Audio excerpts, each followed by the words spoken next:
অভিনন্দন জানাবো যারা নতুন সদস্য হয়ে এসেছেন এই পরিষদে।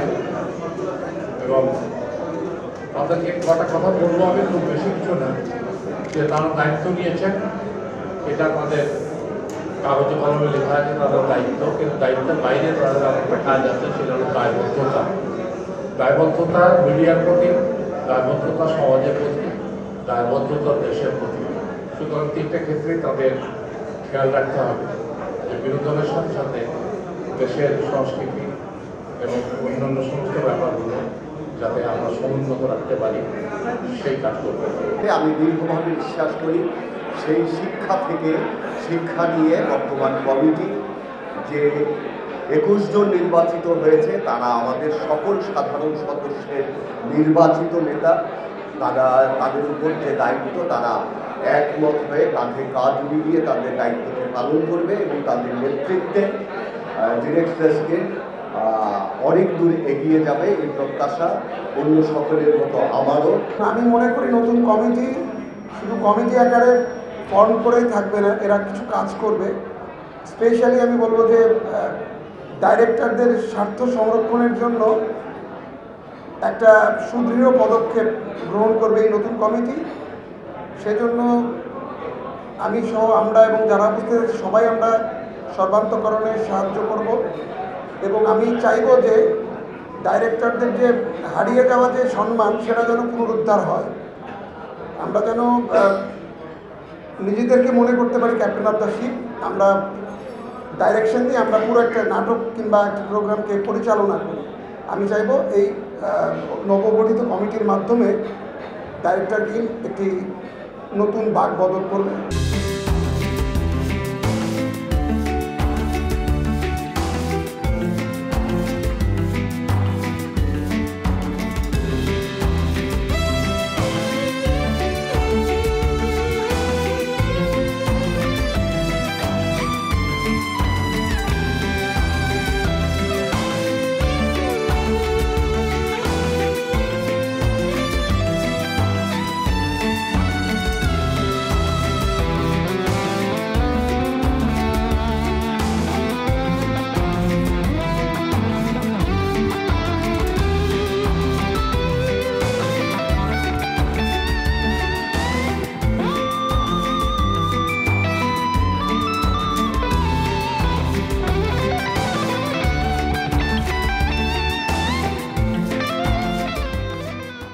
অন্যান্য সময়ের নির্বাচিত নেতারা করেছেন, তাদের ধারাবাহিকতা রাখবো।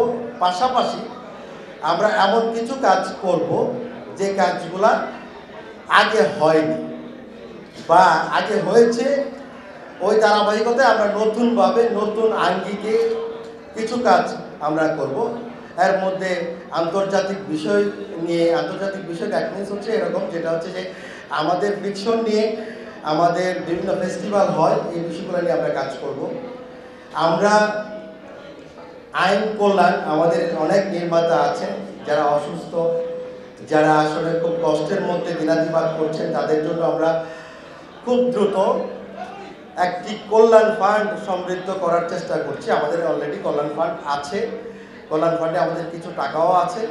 আমরা চেষ্টা করছি 1 মাসের মধ্যে আমাদের নির্মাতাদের অবগতির জন্য বলছি বা জানানোর জন্য বলছি, আমরা হয়তো 10 লক্ষ টাকার উপরে, এটা 15 লক্ষ টাকা হতে পারে, 12 লক্ষ টাকা হতে পারে, আমরা এখনও সিদ্ধান্ত চূড়ান্ত করি নাই। আমরা খুব দ্রুত একটি টাকা কল্যাণ ফান্ডে রাখবো এবং আমরা প্রতি 3 মাস অন্তর 3 মাস শিডিউল করে করে আমরা কাজগুলো করছি। 3 মাস, 6 মাস, 9 মাস এবং 1 বছর। আমরা আশা করছি সামনের সাধারণ সভায় আমাদের সম্মানিত সদস্যদেরকে এমন কিছু কাজ আমরা দিতে পারবো। আশা করি সবাই অ্যাটলিস্ট এটুকু বলবে যে কাজগুলো শুরু হয়েছে। সকল কাজেরই আসলে শুরুটা দরকার, আমরা অনেকগুলো কাজ শুরু করব।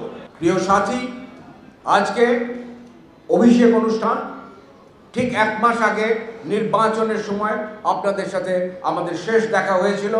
তখন আমরা কিছু প্রতিশ্রুতি দিয়েছিলাম যে ডাইরেক্টরস গিল্ড অফ বাংলাদেশ অতীতে যেভাবে চলেছে সেইভাবে চলবে না।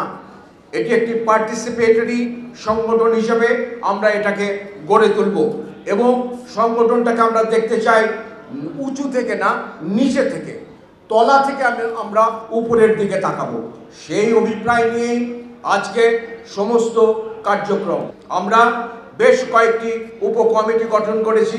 এই উপকমিটিগুলো প্রতিটি দপ্তরের সাথে সংযুক্ত আছে এবং আমাদের যে কর্মী বাহিনী, এই যে আমাদের 800 সদস্যের মধ্য থেকে অন্তত 150 সদস্য সক্রিয়ভাবে সারা বছরব্যাপী ডাইরেক্টরস গিল্ডের জন্য আগামীতে 2 বছর কাজ করে যাবে। সেই পরিকল্পনা আমরা গ্রহণ করেছি এবং প্রতিটি ক্ষেত্রে ডাইরেক্টরস গিল্ডকে একটি আধুনিক সংগঠন হিসেবে গড়ে তুলবার জন্যে যে যে পরামর্শগুলো নেওয়া দরকার, সেই পরামর্শগুলো আমরা যে দলের সবচাইতে কনিষ্ঠ সদস্য আছে তার থেকেও যেমন শুনছি, সবচাইতে যে সিনিয়র সদস্য আছে তার কাছ থেকেও আমরা শুনছি। আমরা বলেছি যে এটি একটি ঐক্যের সংগঠন হবে।